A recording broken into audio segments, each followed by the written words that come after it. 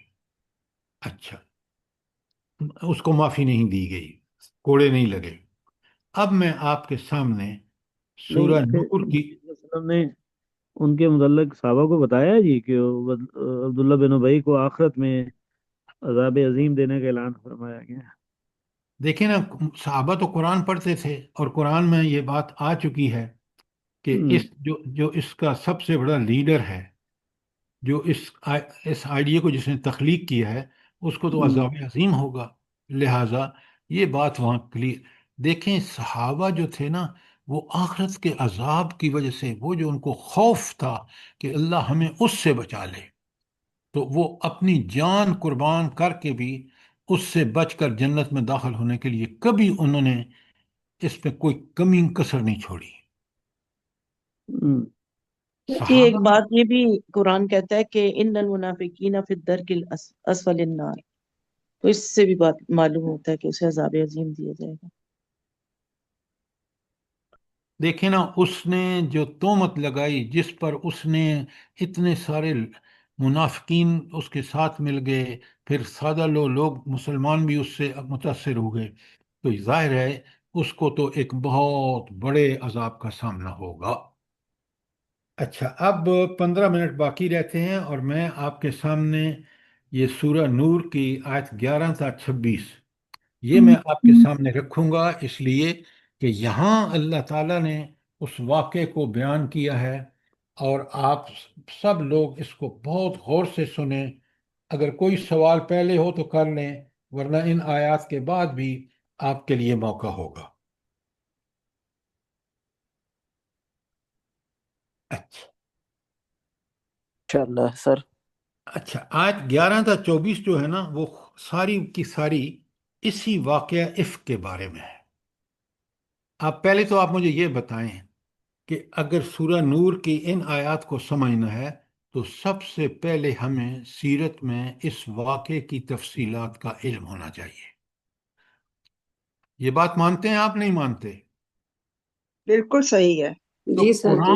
قرآن بالکل بغیر سر۔ سیرت کے کیسے بعض مقامات تو آپ کو سمجھ میں ہی نہیں آ سکتے؟ لہذا اس سیرت کو بالکل اسی طرح پڑھیں جس طرح ہم پڑھ رہے ہیں۔ یہ کتاب، کوئی بھی سیرت کی بڑی کتابیں ہیں، اور ہر ایک اپنے نقطہ نظر سے بڑی عظیم کتاب ہے۔ سیرت کے اتنے پہلو ہیں کہ جتنی لکھی جا چکی ہیں نا، قیامت تک لکھی جاتی رہیں گی۔ کیوں؟ سیرت نبی کریم صلی اللہ علیہ وآلہ وسلم کی سیرت اگر مومن ہے تو اس کا فرض ہے کہ وہ اس کو سمجھے اور اس کے مطابق اپنی زندگی گزارے۔ اور یہ سیرت کو پڑھے سمجھے بغیر آپ کا بچپن، لڑکپن، جوانی، بڑھاپا کیسا تھا، آپ نے کس طرح تبلیغ کے فرائض انجام دیے، آپ کا اخلاق کیسا تھا، آپ کی عبادات کیسی تھیں، کیونکہ میری عبادات، اخلاق، معاملات، عقائد اسی وقت قابل قبول ہوں گے جب میں نے فالو کیا نبی کریم صلی اللہ علیہ وسلم کو۔ آپ قرآن پڑھ کے دیکھ لیں، قرآن صاف بتاتا ہے کہ کامیاب وہ ہوگا جس نے نبی کریم صلی اللہ علیہ وسلم کی اطاعت کی، اور جہنم میں وہ جائے گا جس نے اطاعت کا چھوڑ دیا۔ اور خود نبی کریم صلی اللہ علیہ وآلہ وسلم نے بھی اپنی حدیث مبارک میں فرمایا کہ جنت اس کو ملے گی جو میرا مطیع اور فرمانبردار ہوگا، اور جہنم اس کا مقدر ہوگی جو میرا نافرمان ہوگا۔ یہ آپ صلی اللہ علیہ وسلم کا خود فرمان بھی ہے، قرآن نے تو کھول کھول کے بتایا، ایک جگہ نہیں کئی جگہ۔ میں آپ کے پاس آیات آپ کو بھیج چکا ہوں۔ کوئی سوال یہاں تک قبل اس کے کہ میں آپ کے سامنے شروع کروں آیت 11؟ سر یہ جو 450 پیج پر سب سے آخر میں نا حمنہ بنت جہش، یہ حضرت زینب کی بہن تھی، زینب بنت جہش کی۔ بالکل بالکل، زینب بن جہش جو ہے وہ حضرت زینب کی بہن تھیں، اور میرا خیال ہے کہ اللہ تعالیٰ معاف کرے، آپ بھی سمجھ سکتے ہیں کہ ان کو اپنی بہن کی محبت نے، ان کی سوکن جو تھی حضرت عائشہ صدیقہ، ان کے بارے میں اس طرح کی باتیں کرنے پر وہ میرا خیال ہے اپنے اس عصبیت کی وجہ سے ان پر یہ مسائل کھڑے ہوئے ہیں۔ جزاک بہرحال ہمیں کوئی حق نہیں پہنچتا کہ ہم کسی کے بارے میں یہ کہیں، لیکن سمجھنے کی خاطر ایک بات ہم نے جو آپ سے گزارش کی ہے وہ سمجھنے کے لیے۔ جزاک اللہ۔ اچھا، اب چلیں۔ اسی طرح کا جو عصبیت جس کو آپ بول رہے ہیں نا سر، وہ حضرت عائشہ اور حضرت علی کے درمیان بھی آپ ہماری بالکل ٹھیک کہہ رہے ہیں، لیکن ہم کہہ نہیں سکتے۔ جی جی جی دیکھیں نا، ان کا فوراً یہ کہہ دینا کہ آپ جی دوسری شادی کر لیں، چھوڑیں ان کو، جی جی جی وہ آپ نے بالکل ٹھیک کہا، لیکن ہم یہ باتیں علل اعلان نہیں کہہ سکتے۔ صحیح ہے، صحیح صحیح صحیح ہے، بالکل صحیح ہے، اس کو بس ٹھیک ہے ادھر ہی روک دیتے ہیں۔ ہاں، تھینک جزاک یو۔ اللہ، جزاک ہاں، اللہ۔ Thank you. اچھا، اب آئیے ذرا آیت 11 پر۔ تو اللہ تعالیٰ کہتے ہیں سنیں سنیں ذرا، ان الذین جاؤوا بالافک العصبۃ منکم، اللہ تعالیٰ کہتے ہیں جن بالعف لوگوں کی ہے نے، سر جی، جی بالعف کی ہے، آپ نے پیش پڑھا ہے۔ ہاں، بالافک، فے پہ جزم ہے ساری، جی یہ سورہ نور کی آیات کون سی ہیں جی؟ جی قرآن پاک میں؟ ہاں، یہ سر 11 سے 20 تک، ذرا اچھا، قرآن نکال لینا آپ۔ جی جی اچھا، اللہ تعالیٰ فرماتے ہیں ان الذین جاؤوا بالافک عصبۃ منکم، جن لوگوں نے بہتان باندھا ہے وہ تم ہی میں سے ایک جماعت ہے۔ وہ جماعت کس کی ہے؟ منافقین کی۔ اس کا سردار کون ہے؟ عبداللہ بن ابی۔ لا تحسبوہ شرا لکم، اس کو اپنے حق میں برا نہ سمجھنا، بل ہوا خیر لکم، بلکہ وہ تمہارے لیے اچھا ہے۔ کیا مطلب ہے؟ کہ انہوں نے تو یہ حرکت کی ہے کہ مسلمانوں کو لیٹ ڈاؤن کیا جائے، خاص کر نبی کریم صلی اللہ علیہ وسلم کی اس بیگم پر، اس ام المومنین پر جو سب سے زیادہ متقی پرہیزگار، اور آپ کو پتہ ہے اللہ تعالیٰ کی شان دیکھیں، وہ نبی کریم صلی اللہ علیہ وسلم کے بعد بہت بڑا سورس رہی ہیں لوگوں کو دین سمجھانے والی۔ تو اللہ کہتے ہیں کہ یہ جو کافروں نے کیا ہے نا، وہ اس کو یہ نہ سمجھیں کہ برا ہے، بلکہ مسلمانوں کے حق میں بہت اچھا ہے، کیونکہ آپ دیکھ رہے ہیں کہ یہاں آیت میں بتا دیا گیا کہ یہ ان لوگوں کا کارنامہ ہے۔ اچھا، لِكُلِّ أَمْرٍ مِّنْهُمْ مَا اكْتَسَبَ مِنَ الْإِثْمِ، اور ان میں سے جس شخص نے گناہ کا جتنا حصہ لیا ہے اس کے لیے اتنا ہی وبال ہے۔ اب دیکھ لیں کہ عبداللہ بن ابی کو اللہ تعالیٰ کس طرح بالکل فوکس میں رکھ کے بات ہو رہی ہے۔ سر جی مم مکتسبت نہیں ہے، من مکتسبہ۔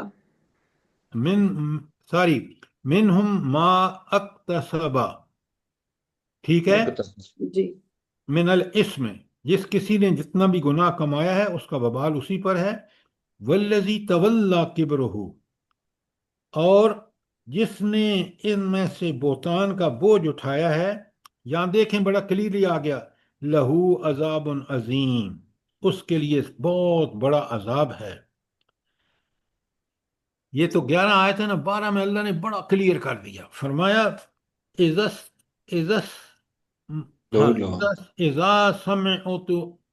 سمعتموہ، لولا لولا اس سمے تموہ، ہاں لولا، ہاں لولا، جب تم نے یہ بات سنی، لولا کیوں نہیں تم نے کہا کہ ظن المؤمنون والمؤمنات بانفسہم خیرا، تو سنی تو مومن مردوں اور عورتوں نے کیوں اپنے دل میں نیک گمان نہ کیا؟ نیک گمان کیا تھا؟ کہ بھائی یہ ام المومنین پیچھے رہ گئی تھی، اور جب ان کو یہ بندہ ملا تو وہ لے آیا۔ اب اس پہ افسانے گھڑ کے منافقین نے جو آپ کی عزتوں کی ستیہ ناش کرنے کی کوشش کی، اس کا ذکر ہے۔ وَقَالُوا هَذَا إِفْكٌ مُبِينٌ، اور کیوں نہ کہا کہ یہ سری طوفان ہے بدتمیزی کا، لولا جاؤوا علیہ بأربعۃ شہداء، اور یہ جھوٹے لوگ جو تھے اپنی بات کی تصدیق کے لیے 4 گواہ کیوں نہ لائے؟ اگر آپ کسی پہ نعوذ باللہ، یہاں دیکھیں کتنا بڑا اللہ نے احسان فرمایا لوگوں کی عزت بچانے کے لیے کہ 4 گواہ لازمی ہیں. یہ اسی قانون صورت میں پہلے یہ اعلان ہو چکا ہے کہ 4 گواہ لانے ضروری ہیں. فَإِذَا لَمْ يَأْتُوا بِالشُّهَدَاءِ، اور اگر یہ گواہ نہیں لا سکے فَأُولَٰئِكَ عِندَ اللَّهِ هُمُ الْكَاذِبُونَ، تو پھر گواہ نہیں لا سکے تو خدا کے نزدیک یہی جھوٹے ہیں. ذرا تبصرہ دیکھیں. اور اللہ کے رسول صلی اللہ علیہ وسلم کی اہلیہ محترمہ ام المومنین حضرت عائشہ جو ہیں، ان کو کس طرح بے گناہ ثابت کرنے کے لیے قانون نافذ کیا جا رہا ہے. ولولا فضل اللہ علیکم، اگر تم پر اللہ کا فضل نہ ہوتا، ورحمتہ فی الدنیا والآخرہ، اور اس کی رحمت نہ ہوتی تو دنیا، ہاں، تو جس شغل میں تم منہمک ہو گئے تھے، لمسکم فی ما افضتم فی عذاب عظیم، تو اس وجہ سے تم پر بہت بڑا عذاب نازل ہوتا.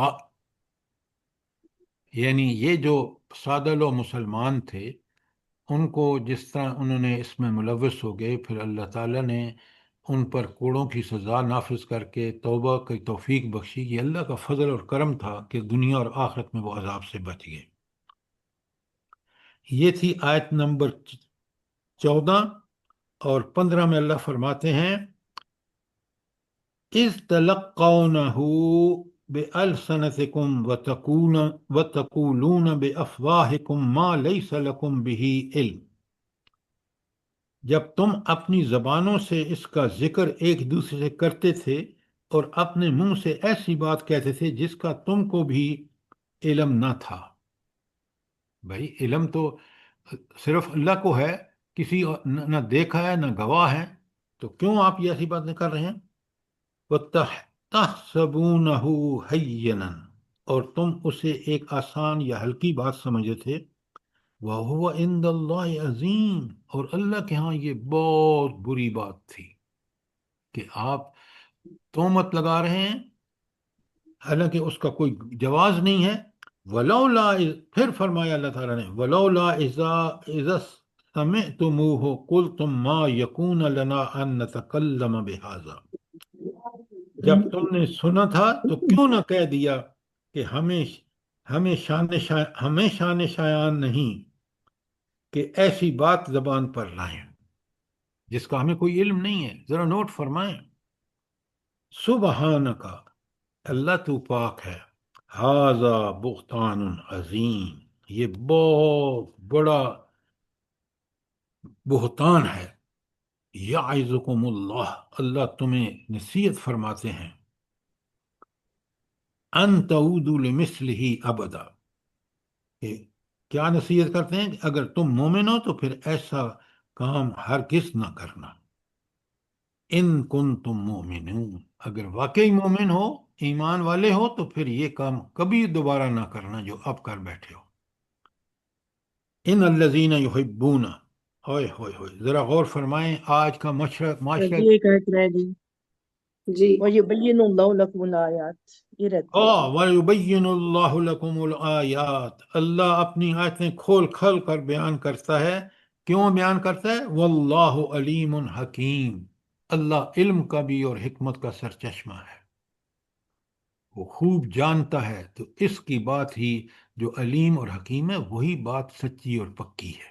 سبحان اللہ. سر جی اب ہم نے حدیث پڑھ لی تو ہمیں کتنا واضح سمجھ آ گیا ہے کہ کیا کس طرح یہ آیتیں ہیں تب اس کے مطابق، اور ہم لوگوں کو اگر خالی عربی پڑھتے چلے جائیں تو ہمیں کہاں سے سمجھ آتی ہے. ہاں، نہیں سمجھ آتا. آگے ذرا سنیں قرآن کس طرح قیامت تک کے لیے اللہ کی نصیحتیں ہیں نا، ذرا غور سنیں اور آج کے ماحول کو اپنے ارد گرد دیکھیں. اللہ فرماتے ہیں ان الذین یحبون، بے شک وہ لوگ جو یہ بات پسند کرتے ہیں، ان تشیع الفاحشۃ فی الذین، کہ فحاشی پھیل جائے، بے حیائی پھیل جائے، تہمت کاری پھیلے، تو اللہ تعالیٰ فرماتے ہیں فی الذین آمنوا، ان لوگوں میں جو اہل ایمان ہیں. کبھی آپ نے سوچا ہے کہ کہ یہی کام تو آپ کا میڈیا کر رہا ہے، الیکٹرانک میڈیا کر رہا ہے، پرنٹ میڈیا کر رہا ہے، سوشل میڈیا کر رہا ہے۔ ہر اور بندہ کر رہا ہے سر جی، ہر بندہ جس کو آپ ذرا غور فرمائیں، میں جب چھوٹا تھا نا، ٹرانزسٹر آیا تھا نا، ٹرانزسٹر، جی تو لوگ اس کو، کیونکہ سیل والا تھا، بجلی کی ضرورت نہیں تھی، تو ہمارے بڑے بوڑھے کہتے تھے قیامت آنے والی ہے، کیونکہ اب ہر گھر میں موسیقی آ گئی ہے۔ جی اب آپ سوچیں سوشل میڈیا پہ جو گندی چیزیں آتی ہیں، کل آپ کی اولادیں اور آج کیسے بچ رہی ہیں، کیسے بچیں گی؟ استغفر اللہ استغفر اللہ۔ اب مسلمانوں کا بڑا بھاری ذمہ داری ہے کہ وہ اپنی اولادوں کو ان چیزوں سے بچائیں، ورنہ وہ اس جہنم میں جلیں گی جس کا کتنا خوفناک منظر قرآن پیش۔ بہت بڑی آزمائش ہے سر ہم لوگوں کے لیے۔ اللہ اکبر، اللہ اکبر، واقعتاً بہت بڑی آزمائش ہے۔ اور اجر بھی اسی طرح اتنا زیادہ ہے۔ بالکل، آپ نے بالکل ٹھیک فرمایا۔ اللہ کے رسول صلی اللہ علیہ وسلم فرماتے ہیں کچھ لوگ ہوں گے آخر زمانے میں جو مجھ سے بہت زیادہ محبت کرتے ہوں گے۔ آخری زمانہ تو نہیں کہا، آپ نے فرمایا کہ بہت زیادہ، تو صحابہ نے پوچھا یا رسول اللہ کون ہے وہ؟ آج وہ لوگ جو اس مشکل ترین حالات میں اللہ کے دین کو خود اور اپنے گھروں میں جہاں جہاں ان کا طاقت پہنچتی ہے اس کو ہمت آتی نافذ کر رہے ہیں، وہ یقیناً رسول اللہ صلی اللہ علیہ وسلم کے بہت ہی محبوب لوگ ہیں۔ سبحان اللہ۔ ہے۔ اچھا، رسول اللہ صلی اللہ علیہ وسلم نے فرمایا تھا ایسے لوگ میرے بھائی ہوں گے۔ دیکھیں اللہ کا دین ہی عافیت ہے، جس گھر میں نافذ ہے، جہاں پورے کے پورے احکامات، آپ دیکھ لیں وہ رشک جنت ہے، کتنا اطمینان والی زندگی ہے۔ لیکن آدھا تیسر اور آدھا بٹیر بن کے اللہ تعالیٰ فرماتے ہیں نا، بقرہ کی 85 میں نے اکثر آپ کے سامنے پڑھی ہے، اور پورے کے پورے دین میں داخل ہو جاؤ، بقرہ کی 208 میں اللہ فرماتے ہیں ادخلوا فی السلم کافہ، عقیدہ ہو، اعمال ہوں، عبادات ہوں، اخلاق ہوں، معاملات ہوں، حقوق اللہ ہوں، حقوق العباد ہوں، جس نے پورے کے پورے ادا کیے وہ اللہ کے ہاں اجر پا کے رہے گا۔ وہی مومن ہوں گے جو اللہ کے رسول صلی اللہ علیہ وسلم کو آج کے دور میں محبوب ہوں گے۔ اللہ مجھے اور آپ کو اس کی توفیق عطا فرمائے۔ آمین آمین۔ آمین سر اس ثم میں آمین، ہم حضرت سب کو۔ عائشہ رضی اللہ تعالی عنہا کا مقام اور عفت اور ان کی پاک دامنی، اس کے متعلق اللہ تبارک تعالیٰ نے قرآن پاک میں جو ورڈکٹ دیا ہے، قیامت تک کے لیے ان کی شان بہت بلند کر، کیا بات ہے، کیا بات ہے۔ لوگ پڑھتے رہیں گے۔ اور انصار صاحب کس عظیم باپ کی وہ بیٹی ہیں، جی جی، سبحان اللہ سبحان اللہ، سبحان اللہ۔ سبحان اللہ۔ اور کس طرح انہوں نے نبی کریم صلی اللہ علیہ وسلم کا ساتھ دیا ہے، یہ سبحان تاریخ، اللہ، اور پھر آپ کی وفات کے بعد کس طرح دین کا بہت بڑا ذریعہ رہی ہے۔ سبحان اللہ، ہاں۔ اللہ تعالیٰ کے ہاں جو ان کے درجے ہیں وہ ہمارے سوچ سے بھی باہر ہیں۔ اور سبحان سر جی اللہ، جو یہ لوگ بغیر بہت بڑا۔ سوچے سمجھے دوسروں پہ تہمت لگا دیتے ہیں، ان کو بھی دیکھنا چاہیے کہ ان کا کیا انجام ہے۔ یہاں قرآن نے بیان کر دیا۔ جی زرتاج صاحبہ آپ جی دیکھیں، اللہ تعالیٰ نے یہ واقعات اسی لیے ظہور پذیر ہوئے تاکہ مسلمانوں کو قیامت تک کے لیے رہنمائی ملے۔ یہاں جی صاف بتا دیا کہ اگر تم تہمت لگاؤ گے، جو آج آپ دیکھیں لوگ اس طرح بول دیتے ہیں جیسے یہ کوئی بات ہی نہیں ہے، اللہ اکبر اللہ قیامت کے دن کیا حشر ہوگا۔ اللہ اکبر یہ جو اللہ ماڈرن خواتین ہیں ان کو دیکھیں تو صحیح، جی اور یہ ماڈرن تعلیم یافتہ طبقوں کو دیکھیں، ان اسمبلیوں کو دیکھیں جہاں یہ لوگ پہنچے ہیں، ان کی کارکردگی کو دیکھیں۔ اللہ سر ہدایت دے سب کو۔ سر ایک خاتون عمرہ کر کے واپس آئی تو میں نے ایئرپورٹ پہ ان کو دیکھا نا کہ کس حلیے میں واپس آئی ہیں، تو وہ پرانے حلیے میں واپس آ رہی تھی، اسی طرح سے بال کھلے ہوئے، وہی حلیہ تھا ان کا، عمرہ کر کے آ رہی تھی۔ ایئرپورٹ پہ دیکھا میں نے، مطلب یوٹیوب پہ دیکھا۔ اگر آپ کے اندر وہ تبدیلی نہیں آئی کہ حج اور عمرے کے بعد کی زندگی بالکل دین اسلام کے مطابق ہوئی، تو پھر تو آپ کا حج اور عمرہ مقبول، ورنہ اگر آپ انہی عادات کے ساتھ واپس لوٹے اور آ کے انہی کچھ کو اپنایا تو اس حج اور عمرے کا کوئی فائدہ نہیں ہے۔ چلیں آگے چلتے ہیں، بڑی پیاری آیات ہیں، قرآن کی ہر آیت بڑی پیاری ہے۔ حضرت سوری، حضرت عائشہ کی شان میں ایک بات اور کر دوں، بڑے موقع ہے، پھر بعد میں مجھے بھول جائے گا۔ کس طرح وہ چھوٹی سی بچی تھیں، اللہ تبارک تعالیٰ نے ان کو منتخب کیا، گڑیوں سے کھیلتی ہوئی، اور قیامت تک کے لیے خواتین کی رہبر بن گئی۔ سبحان اللہ جی، بہت اللہ بڑی شان اکبر، ہے۔ اللہ اکبر، اللہ اور اکبر۔ کوئی انہوں نے شادی نہیں کی، چھوٹی عمر میں حضور کے ساتھ ان کی جو سنگت ہے وہ بھی شاید تقریباً 10 سال کا ہے یا کم ہے شاید، تو 18-19 سال کی میں وہ بیوہ ہو گئیں، اور کتنی سال پھر وہ مسلمانوں کی خدمت کرتی رہیں، اور خواتین کے لیے دین تو کی رہنمائی میں پھر انہوں نے وہ حق ادا کیا کیا ہمارے بات، لیے۔ کیا بات، کیا جزاک بات ہے، اللہ، سبحان اللہ، جزاک اللہ۔ سبحان اللہ، سبحان اللہ۔ سر جی ہماری ماں ہے نا، تو ماں کا سوچ کے اپنی ماں سے زیادہ ان سے پیار محسوس ہوتا ہے، ان کی دیکھیں کوالٹیز پڑھتے ہیں۔ قرآن نے کہہ دیا وہ مسلمانوں کی مائیں ہیں، یہ قرآن کا اللہ کا حکم ہے۔ جی جی جی۔ اچھا سبحان آگے سنیے جناب، ان الذین یحبون ان اللہ، تشیع الفاحشۃ فی الذین آمنوا لہم عذاب علیم فی الدنیا والآخرہ، جو لوگ اس بات کو پسند کرتے ہیں کہ مومنوں میں بے حیائی یعنی تہمت بدکاری کی خبر پھیلے، ان کو دنیا اور آخرت میں دکھ دینے والا عذاب ہوگا۔ واللہ یعلم، وہ اللہ تو جانتا ہے، وانتم لا تعلمون، اور تم نہیں جانتے۔ تو یہ کون پتہ بتا رہا ہے، کون بتا رہا ہے یہ سب کچھ کہ عذاب ہوگا ان لوگوں کو جو فحاشی اور عریانی کی تشہیر کریں گے؟ اللہ کے اللہ تعالیٰ رسول خود اللہ بتا تعالیٰ رہے خود تعالیٰ بتا فرما رہا ہے۔ رہا ہے، وَلَوْلَا فَضْلُ اللَّهِ عَلَيْكُمْ، اگر اللہ تعالیٰ کا فضل تم پر نہ ہوتا، وَرَحْمَتُهُ، اس کی رحمت، وَأَنَّ اللَّهَ رَءُوفٌ الرَّحِيمٌ، اللہ کیسی ہستی ہے، بہت ہی مہربان، رعوف اور رحیم ہے۔ کیا مطلب ہے؟ اس نے قرآن بھیج کر، نبی بھیج کر ہماری رہنمائی کے لیے حجت تمام کر دی ہے۔ اب اگر ہم نے اس پہ چل کے دنیا گزاری تو دنیا میں بھی اس کی تائید اور نصرت اور مدد، اور آخرت میں جنت۔ لہٰذا میرے بہنوں اور بھائیوں، بیٹیوں، آپ سب لوگ اس پر پابند ہو جائیں، استقامت اختیار کریں، کیونکہ یہ دنیا اور آخرت کی بھلائیوں کا سرچشمہ قرآن اور سنت ہے۔ آمین ثم آمین۔ آگے بے اللہ شک تعالیٰ بے فرماتے شک ہیں صحیح۔ آیت، ہاں انشاءاللہ۔ جی، آمین ثم آمین، جزاک اللہ۔ یہ 20 تک ہم نے پڑھ لی ہیں اور ٹائم بھی ختم ہو گیا۔ کوئی سوال ہو آپ کا، کیونکہ یہ ٹاپک دیکھیں نا، اب یہ سورہ نور کی یہ آیات آپ سمجھ ہی نہیں سکتے جب تک آپ کو یہ پورا واقعہ جو ہے سیرت سے معلوم نہ ہو۔ جی سر بالکل۔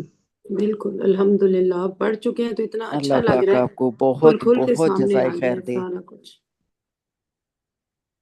آپ پوری سورہ پڑھیں نا تو آپ کو سمجھ آ جائے گی کہ اس سورت کی کتنی اہمیت ہے۔ اللہ تعالیٰ فرمایا سورۃ انزلناہا وفرضناہا وانزلنا فیہا آیات بینات لعلکم تذکرون۔